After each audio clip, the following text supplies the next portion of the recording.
Welcome everyone to another session on CommCon Virtual 2020. This one is from Sergio from Cosmo on SFrame, talking about end-to-end encryption properly. We've talked about WebRTC being end-to-end encrypted for a long time, like ever since the beginning, but that's only the case when it's peer-to-peer. When there's an SFU or something in the middle of it, it's not, because that middle port doesn't get it. I don't know too much about SFrame at all, so I'm quite looking forward to this one. So I'm going to pass you over to Sergio, and then I'll catch up with Sergio and you afterwards. Over to you. Hi. Okay. Yes, we are going to talk about SFrame and especially how to enable end-to-end encryption in almost every WebRTC service that is out there. And also, as Dan has said, we are going to start for the beginning. Here we assume that you already know this, because if you are watching this talk about encryption, you are already aware of what is the WebRTC end-to-end encryption model that it is currently available, but it is always good to start from the beginning. So what we have in WebRTC is you are using DTL SRTP, that it is end-to-end encrypted if you are doing peer-to-peer. If you are doing peer-to-peer, everything works perfectly. The keys are exchanged in band between the two browsers.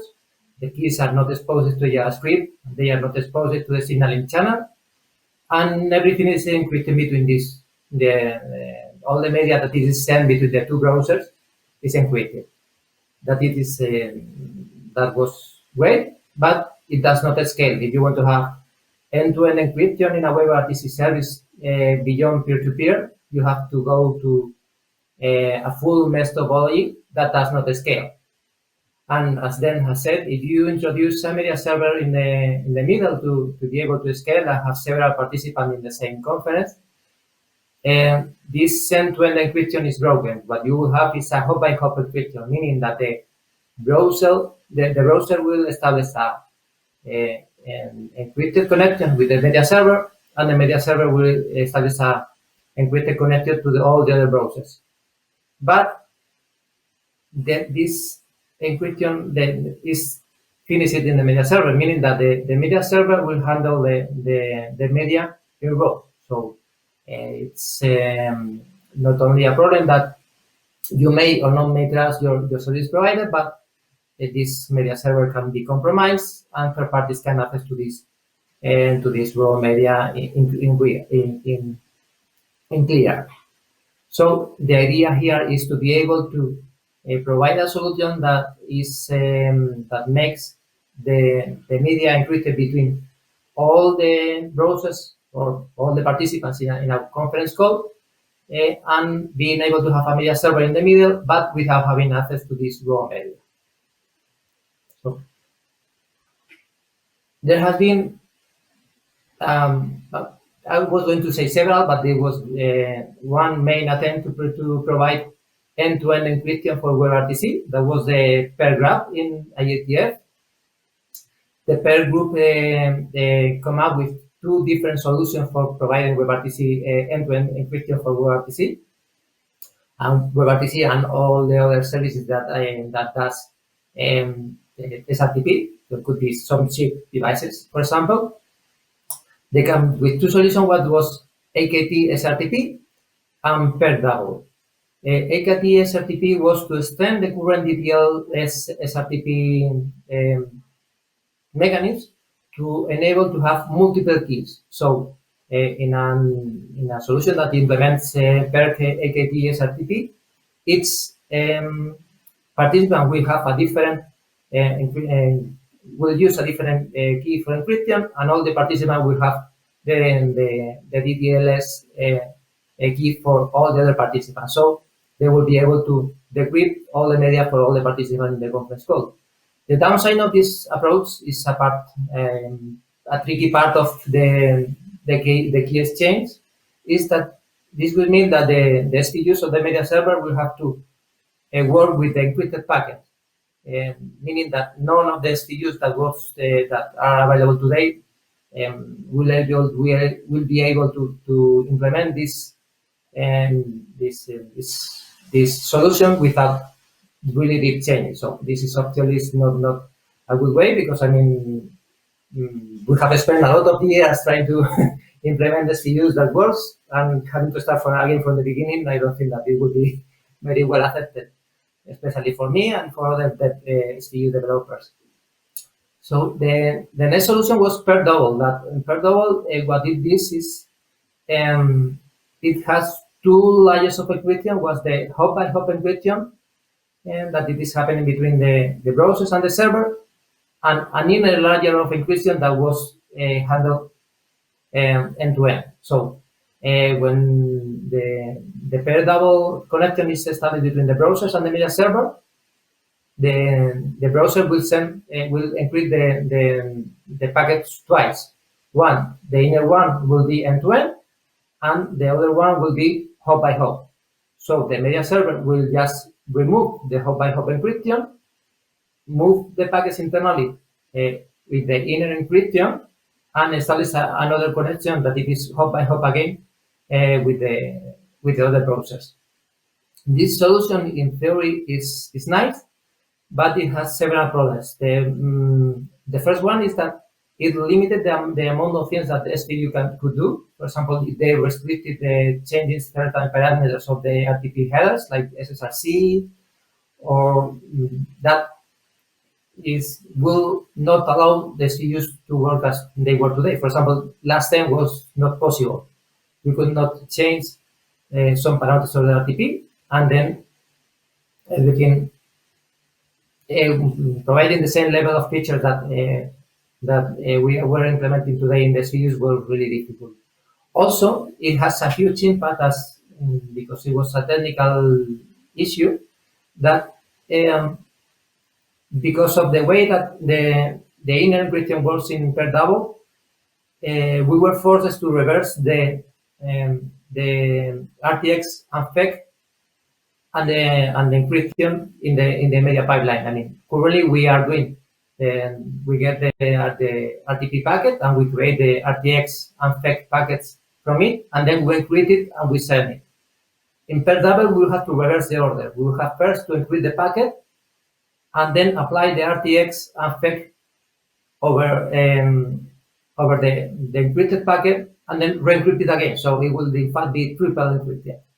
So this solution was not technically very well solved, and so we proposed a different approach that was called PERC Lite, that was trying to address some of the issues that PERC double had. I mean, it was also using double encryption, but in the way that it handled any encryption allowed the SU to keep working and to keep working as it was working before, and also allow different keying mechanisms that PERC double and AKT. I will explain more of this later. However, this due to some concerns about the solution, I mean, it was not accepted, so it was not adopted by the PERC group, and it is just a personal for information draft.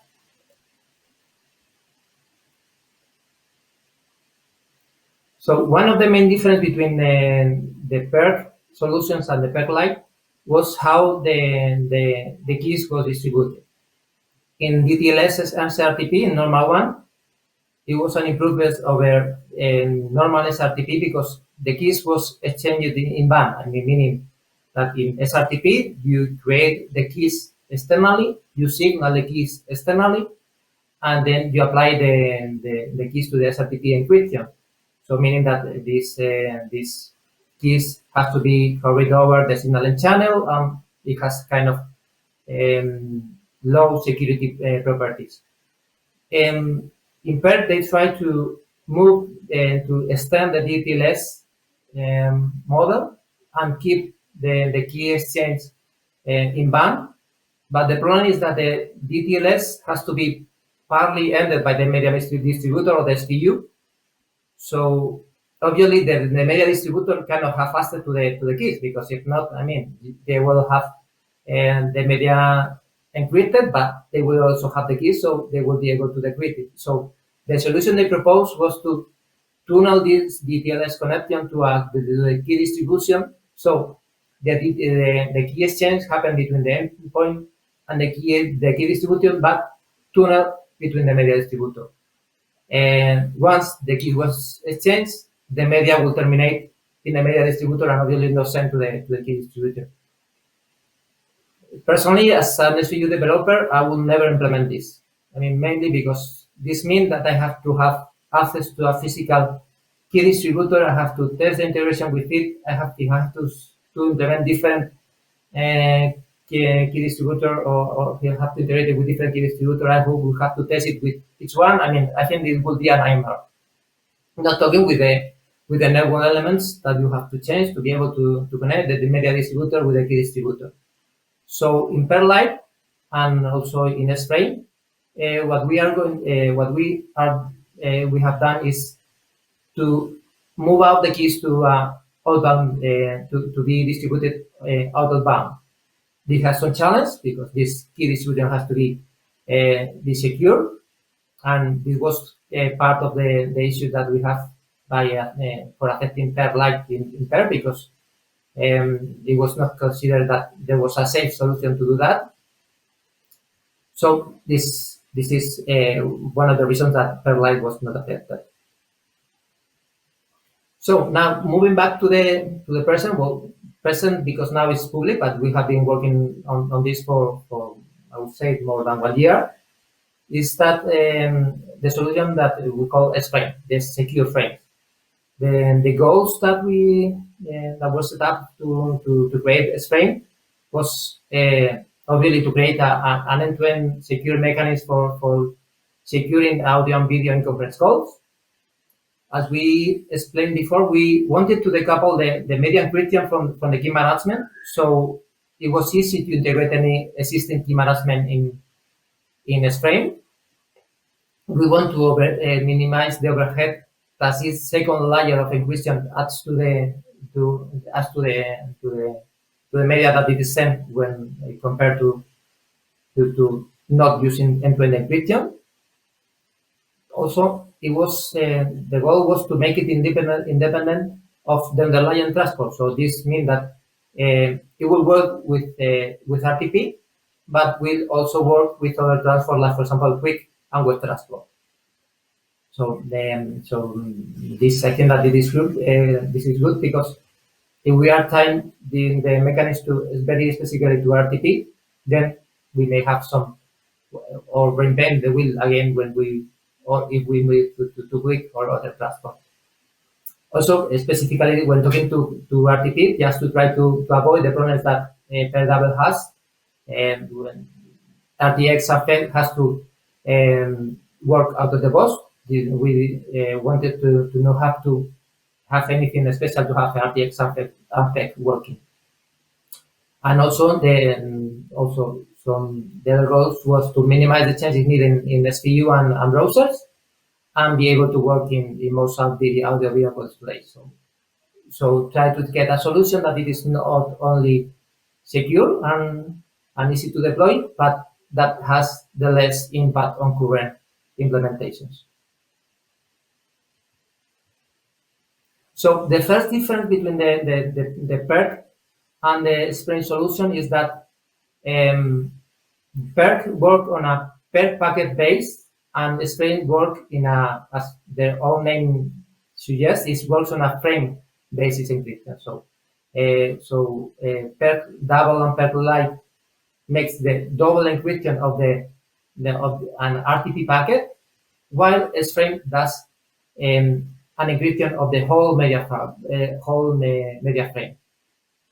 This obviously reduces the amount of overhead that you are adding to when using end-to-end encryption, especially on video, because you will have in PERC Lite or double, you will have the overhead added to each RTP packet, and especially if you are doing video over 4K or something like that, the one media frame can span a lot of packets, so the overhead will be reduced a lot. For audio, it's not the same. It will be roughly the same because in audio, one packet is one frame.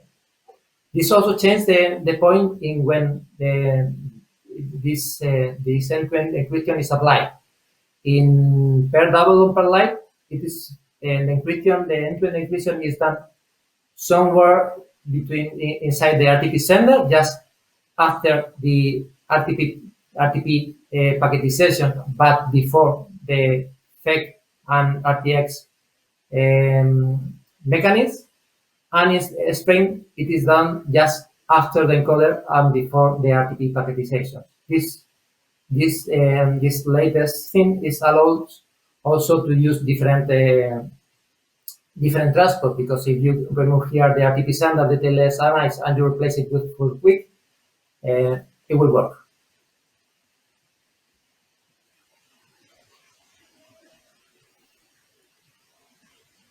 So the next question is, when you are talking about end-to-end encryption, is who do you trust? I mean, what are the trusted entities? What entities are allowed to have access to the encryption keys, and which not? Typically, on a web conference or on a video conference, you have different entities that are. You have the browsers that has some parts that are trusted, that are for example, the WebRTC stack, and some parts that are not clear if it is trusted or not. It is, for example, the JavaScript app running the logic for the server. You have also the signaling server that is somewhere in the network, and the media distributor. Obviously, the entity that it is not trusted is the media distributor. It is always the case for end-to-end encryption, because the purpose is to not allow the media distributor to have access to the raw media. And obviously, the key management system is trusted, because it is the one that handles the keys.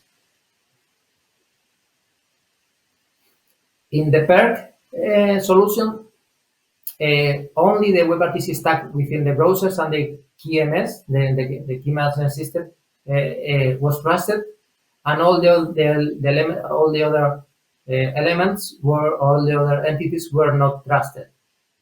This implied that you have to do this TLS tunnel between the media and the media distributor and KMS, but in terms of the global picture, this was a nice approach.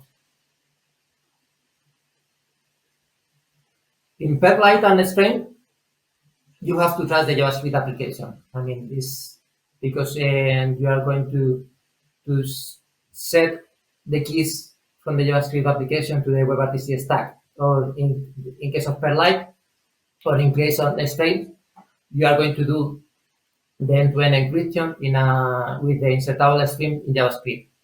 So this means that you have to trust the JavaScript application. You don't need to trust the signaling server, because the keys does not need to go through the signaling server, and can be you can implement only the communication between JavaScript application and the KMS without going through the signaling server. And obviously, the media distributor is still not trusted. This one was one of the reasons that PERC Lite was not accepted in the IETF group, because it was seemed like it was a highly insecure way of doing things. But I mean, we don't have IDP. We don't have identity providers implemented in almost no browser. Only Firefox have it, and it is not used by anyone. So, I mean, if you don't run the JavaScript application, even you have end-to-end encryption, the JavaScript application can clone your media stream and send it back to another server. So, what's the point? So, if we want to provide something that it is when the JavaScript application is not trusted, we have to work on a different model that what we have today. So also, there is a good reason to have the JavaScript application trusted, because there are some scenarios. For example, it is very common in banking applications or in banking scenarios that the banks owns the client, but they don't trust where they place the media distributor. For example, you can have all your signaling server and your key management server and your client done in-house, but you may have to put your SPUs or your media distributor in the cloud. In this scenario, the media distributor is outside of control of the bank. So even in this case, this solution has huge benefits for them, because they will allow to not trust the media distributor, but having all the other ecosystem trusted.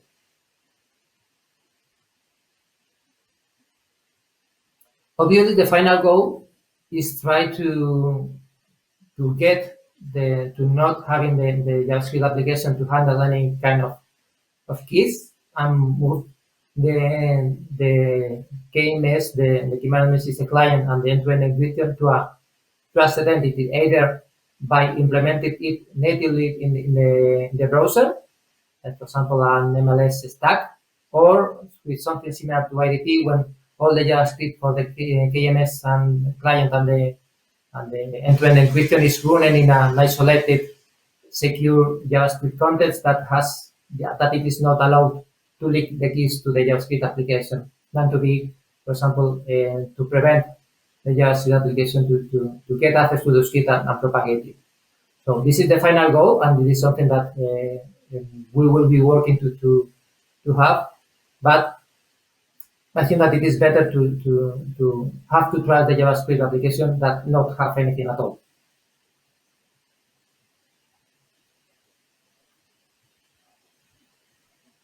So, how does the SFrame encryption works? Basically, I mean, as we said before, I mean, SFrame works on full frames. It means that when you want to encrypt the whole media frames that comes out of the video encoder.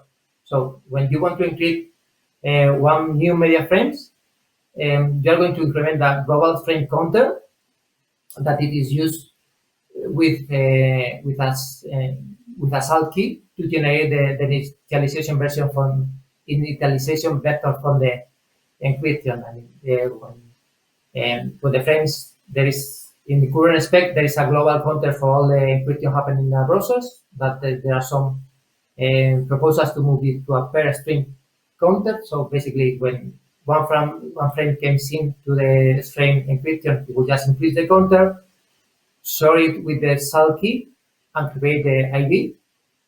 And with the IB and the frame, we will use the encryption key to generate an encryption frame, an encrypted frame. So then we are going to authenticate that encrypted frame with a header that it is going to include the metadata needed to decrypt it, mainly the frame counter and the key ID. So we are going to construct the header. We are going to append it to the encrypted frame, and we are going to use the authentication key to create an authentication tag. So we are going to put everything together, and this is going to be the final encrypted media frame. So the header and the encrypted frame is authenticated by the authentication tag, and the encrypted frame is encrypted with the encryption key. When you have this final encrypted frame, you are going to packetize it into one or several RTP packets. Currently, the current solution, I mean, as this is not media anymore, I mean, it's not a valid BP8 or H.264 frame, it requires that we implement a new raw packetization format, and also a generic video header extension to be able to transport any kind of codec or encrypted media from within RTP. Until that is completely specified and implemented by all the browsers and SVUs, you can make some tricks to get the current packetization format work with this encrypted frame. Specifically, if you are using DP9, you are lucky because the packetization format works without any modification, because all the information is the RTP payload is just constructed by adding an unencrypted header to the payload media, so it works perfectly. For BP8, you will have just to skip. You will have not to encrypt the first bytes of the PP8 frame and send the PP8 payload in clear.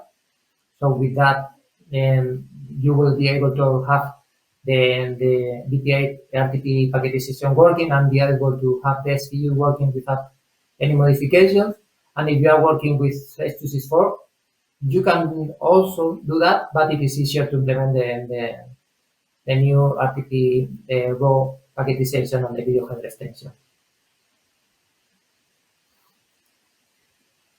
The encryption algorithms that are used in SFrame are similar to the ones that are used in the TLS RTP, and they are ASCTR and SMAC.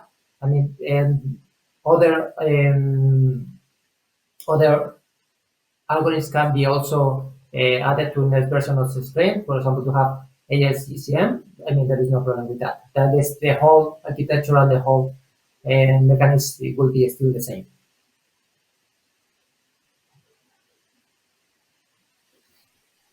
So we have said that there was several cases involved in encrypting a media frames. So we are going to talk now about how to generate these keys and how their keys are handled internally to provide forward and post-compromise security.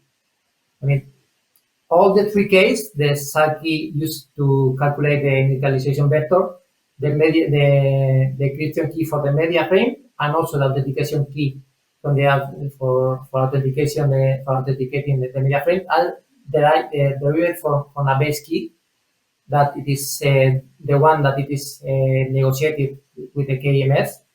So all the participants will have the keys for all the participants in the conference call, and they will be able to derive these keys needed for encryption and decryption. Then the good thing is that compromising any of these keys does not allow to have access to the base key or the root key, and by ratcheting the key, that means you can generate a new key, and with this key generate new keys for the encryption. Also, if you compromise the ratchet key, this does not allow to have access to the original base key. So how does this provides forward and post-compromise security? The idea is that if you have compromised a key, you should only be able to decrypt or have access to the raw media of that it is used to compromise, that has been used to encrypt this media. And if you either ratchet the key or you update a new key, then the attacker will lose the ability to decrypt it. So in order to implement that, what you have to do is, when a new participant joins, all the other participants will have to ratchet their keys, and these new keys are sent to this new participant. So this means that when a new participant joins, they will not be allowed to decrypt with this new key the media that has been exchanged before they join the conference.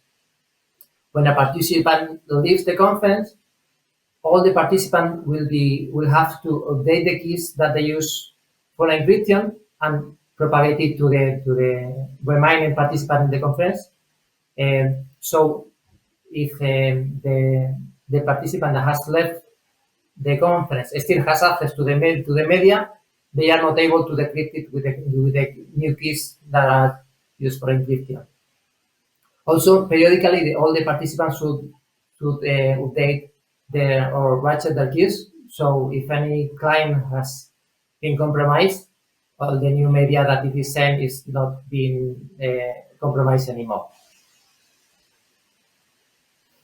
There is also one form of attack in which as each of the clients has all the keys for all the participants, it would be able to, for an attacker working within one client, working with the SVU, to impersonate one participant and for example, send media encrypted with another participant encryption key, because all the keys are symmetric. So I could try to send media from my custom client to SVU, pretending that I am done. Obviously, I have to have some collaboration for the SVU, but in order to prevent that, Spring implements the signature and authentication mechanism. This is optional. I mean, it is because it adds some overheads and also it makes more difficult the key exchange, but prevents the case when one participant can impersonate any other one in the call by using the victim keys to encrypt their traffic. To do that, a new and a long-term key pair is needed for implementing this. So each one has each participant will have a private key that it is used for signing and authenticating the client. So for identity, and all the participants will have the public keys for all the other participants. So I think a signature for each frame will add to match overhead to the media sent. So instead of applying the signature in each frame, the signature is done periodically in a group of frames. So what the signature method does in a spray is get the authentication tag of previous frames and create a signature of them. So this is sent in the last frame of the group.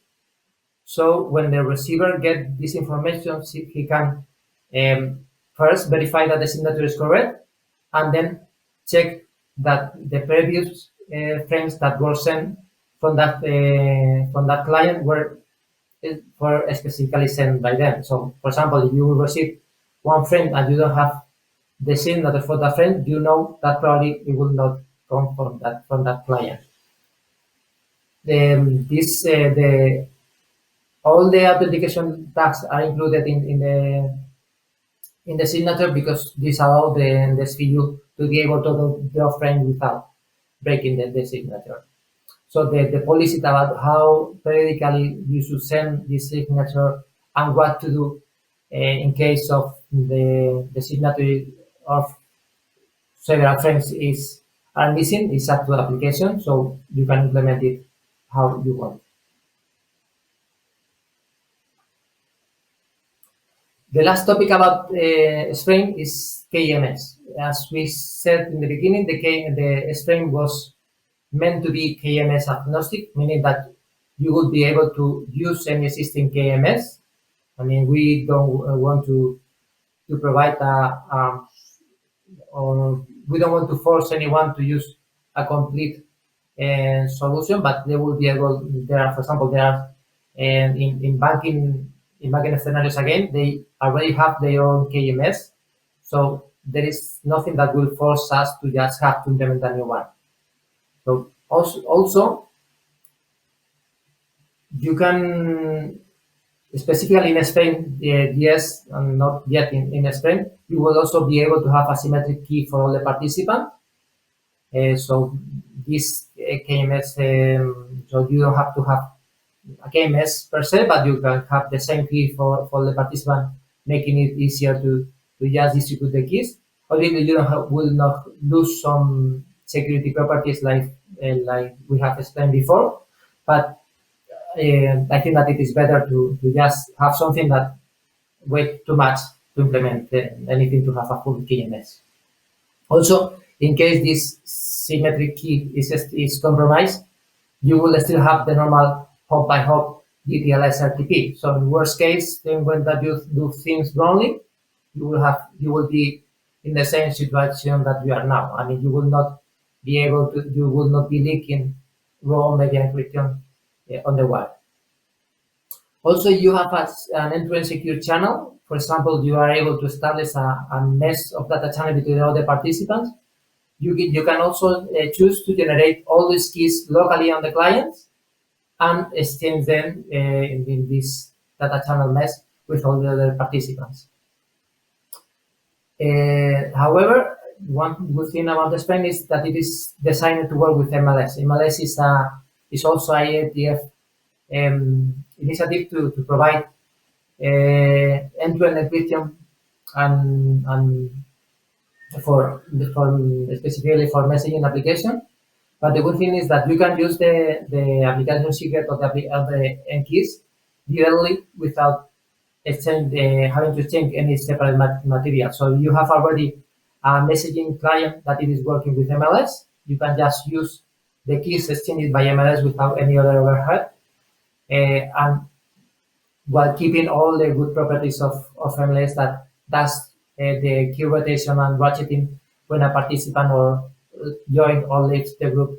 They do it automatically, so the integration between SFrame and MLS will be very easy. And also, I think that one of the probably goals to implement the scenario that we talked before about not having to trust the JavaScript application will be to have an MLS, a native client implemented in the browser, so this keys does not need to go out of the secure part of the browser. So if you have followed the news lately, the first service that has used SFrame commercially is Duo, is Google Duo, obviously, because this is what they were designing from the beginning. They use an early draft of SFrame. It is not exactly the version that it is published. It is very similar, but has some slight difference because we have evolved the protocol later. And what Duo does is they use Signal for messaging, so they exchange the keys for SFrame in the secure channel that they have already with the Signal session. So you can check more details on the PDF that they release publicly. And in the SFrame is available in web and in native. In web, the insertable streams, and in native with the frame encryptor API from the WebRTC.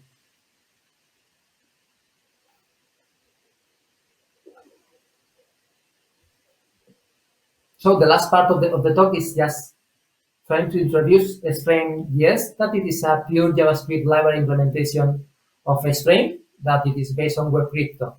I mean, it is a very lightweight application because all of the heavy lifting is done in webcrypto, and also all the encryption and decryption happens in a web worker. So we have just need to have a client instantiated in the main thread, and it will transfer the insertable string from the sender and the receiver to the web worker, and all the encryption and decryption will happen there to allow the media to be more fluid.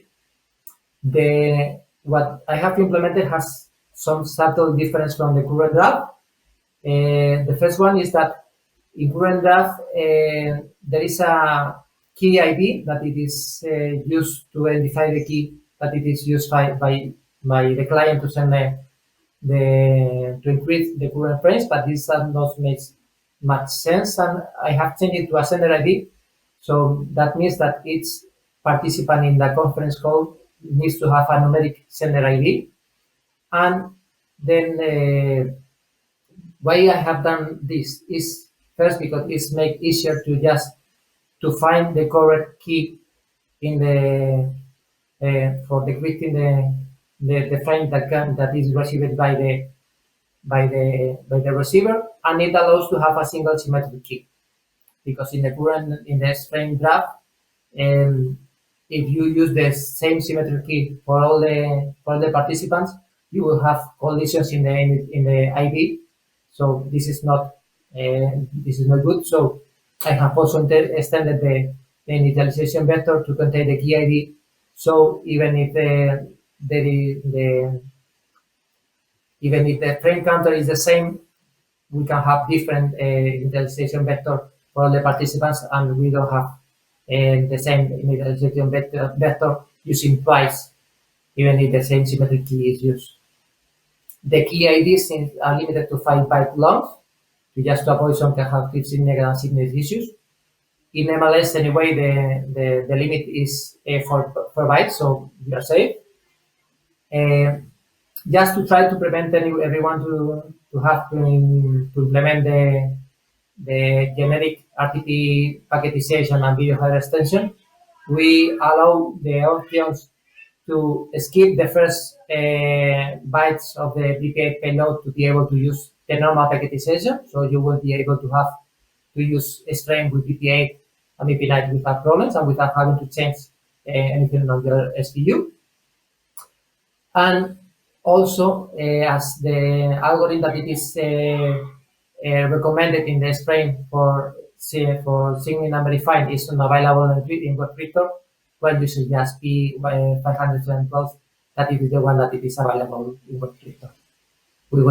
If ED 25591 is implemented in webcrypto for Chrome, we will just change it to it. Also, the library does not provide any key mechanism, so you will have to implement the key management on your own and just exchange it on a secure channel, and then set the keys for each of the participants to the library.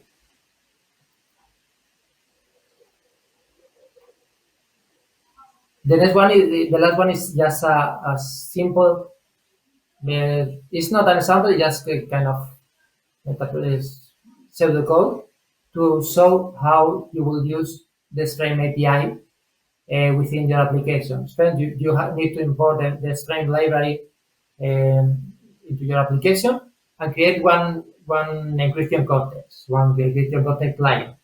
You will have to pass your numeric ID to the library, and when you do this, the library will internally create a web worker and a proxy stack to communicate between the main JavaScript thread and the web worker. Then for setting your own encryption keys, you have to set your key, your symmetric key that you're going to use for encryption, and optionally you can set the private key that you are going to set for signing and verifying your media. And obviously, for all the other participants, you will have to add the receiver with the numeric ID. And for each of the receivers, you will have to set their encryption key and optionally the public key that it will be used to verify the media that comes from that user. This is about setting or configuring the participant and the keys of a conference. You see that it is quite simple. I mean, it's nothing complicated. And for encrypting, it is also very simple. I mean, you will have to encrypt all the RTP senders with the encrypt method, just by calling the encrypt method with the RTP sender. You will have also to pass ID. I will tell you later why, but you have to pass the ID to specifically for stats, so you can query the stats for this RTP sender of the encryption stat, and also to get events of the receiver. So you just got the call encrypt with the ID and the sender, and this internally will create the insertable string and transfer to the web worker to do the encryption. And also when you get a new receiver, you will have to pass it to the library with the decrypt function, and it will also create the insertable media streams, pass it to the transfer it to the web worker, and it will internally handle the encoding with the keys and the decoding with the keys that you have set previously. When a new, as we have the key ID as the sender ID, when you receive a frame, you can know who sent it. So you don't need to trust the SVU to check which is the sender of that media frame. So when a new sender ID is received in a receiver, will launch an event saying, hey, this RTP receiver now is receiving a media from this participant, that you can also check with the value that the SVU tells you that that it is sending that media, just to prevent anyone trying to impersonate any other people. And the last part is, as we talked before, you will be able to either set new keys whenever you have to do it, or ratchet out your own encryption keys to when a new participant joins or leave, and also update the keys of any of the participants as they are exchanging in this end-to-end secure channel. You don't need to ratchet the other receiver keys, because it will be done internally. When a frame decryption fails, the library will automatically ratchet the current key and try to decrypt the media with the ratcheted keys. So this will happen internally. So as you see, this integrating the frame with your own WebRTC service is quite simple. I mean, it has been already obviously a habit on my Medus services, and it has also been integrated by Janus. I mean, Lorenzo was a great beta tester and helped me a lot trying to make everything simple and easy to use.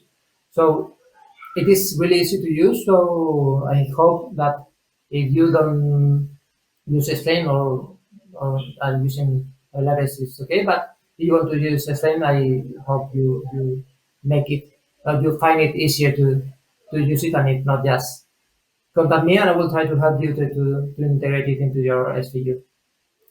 And this is all. Thank you very much, Sergio. That was really, really interesting. Like the fact that all of that complexity that no one really wants to write is kind of in this nice JavaScript library that requires 20 lines of code, 25 lines of code to kind of do all of that stuff is pretty incredible. What's next, I guess, is my question for you. I don't want to take away too much from the Q&A in a minute, but what's next for WebRTC? What's the next step? What's the next thing that you're looking at and going, right, this is what we need to be doing? I think that first insertable stream has to be implemented by other browsers and not be an experimental feature in Chrome. I think that this is the first thing. So anyone can use end-to-end encryption in all WebRTC service. I think that it is the first step that needs to be done. And this next one is trying to provide the missing part of the end-to-end encryption, that it is the key management system with MLS. I think that it is the most obvious choice, because it is the most complex part, and it is not trivial, and all the applications will have to implement their own. So if we want to make it easier to all the WebRTC services to be end-to-end encrypted and secure, I think that we need to provide the missing piece right now, instead of they having to implement it on their own. And the last one will be try to implement what we have discussed in the trusted slide, just to try to move this code to a trusted environment, so we can completely decouple the end-to-end encryption from the service itself. I mean, my dream would be to be able to plug this into any kind of service. For example, imagine that using Google Meet and trying to but not using Google end-to-end encryption, but being able to configure it via Chrome extension or whatever, so you could externally encrypt any service without depending on them to implement it, because at the end, even you have to trust someone. So it is easier, or it is better if you can distribute your trust, and so you can know that at least they have to attack several entities to be able to get access to your media. Interesting. Well, we're going to head over to Riot to carry on this conversation, and you can ask Sergio any of your questions.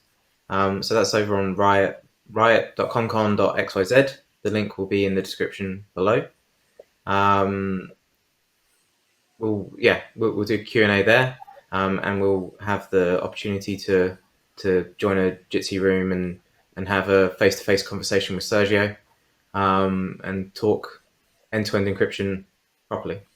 Funny enough, Jitsi does support end-to-end encryption fully now as a test, which is quite cool. Although we won't be trying that out now. Anyway, I digress. So my last thing is to say thank you to Sergio for taking his time to do this, and we'll see you soon. Cheers. Okay, see you soon, and thank you very much. Don't go anywhere quite yet, though. We've got to say thank you to all of our sponsors. Without them, none of this would have even happened in the first place. So for our platinum sponsors, we've got Toulouse, Voxbone, and Ciara. For our gold sponsors, we've got the Matrix Foundation, Vonage, Sangoma, Telviva, and Loway. Our silver sponsors are Aptosay, Pion, Telco Bridges with ProSVC, Avoxy, 8x8 with Jitsi, and FirstCom Europe. And we've also got community sponsors, QXIP and Cycor Systems. Without any of them, this would never have even happened. You wouldn't have had all of this free content on YouTube. So go say thank you to all of them. Go look at what they provide, what services they offer, and have a conversation with them all over on Riot, riot.commcon.xyz. The link will be in the description below, along with links to all of our sponsors. You can go and watch preview videos from all of our gold sponsors right now over on YouTube. The links will be somewhere over here. All I've got to say is thank you to all of our sponsors, and I'll see you over on the Q&A shortly. Cheers.